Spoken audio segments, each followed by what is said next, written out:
ఎక్కడ కొట్టాను ఒకడు సార్ చెప్పినాడు. కొట్టినాక బాగా పూత మగ్గ ఓటింగ్ కూడా బాగా వస్తుంది. అందుకని ఇప్పుడు ఈ సార్ పత్తి పంట అట్టే ఉంది, సీడ్ పత్తి అవుతుంది. 5 ఎకరాలు అయితే మొత్తం మనకి.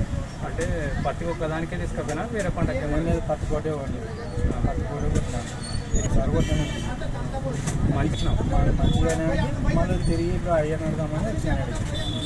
ఏం ప్రాబ్లం ఉండి తీసుకపోయినా అంటే మా ఇప్పుడు అమ్మకు వస్తలేకుండా రాపాయి ఇట్లే ఉండవు. ఆకు కూడా నీట్గా వచ్చుకుంటున్నాయి. ఆకు కూడా దగ్గర పోయినాయి. మంది ఇచ్చినది ఇట్లా మొత్తం ఇచ్చుకోవాలి. ఆకు బాగా ఇష్టంగా కోటింగ్ బాగా వస్తుంది. మగ్గ సత్తు కూడా ఇప్పుడు బాగా వస్తుంది. అవునవును. మగ్గ సత్తి కానీ పూతమ్మకి కానీ చెట్టు కూడా మళ్ళీ బాగా వస్తుంది. అందుకే మళ్ళీ తీసుకుపోదామని వచ్చినాం. అయితే మంచి పని చేస్తుంది. ఏ మందు ఇచ్చినాడు అయ్యా? భవానీ ఆర్గానిక్ బాగా పని చేసింది. రైతుకి మంచిగానే ఉంటుంది, మంచిగా వాడచ్చు కదా. భవానీ ఆర్గానిక్ మాకు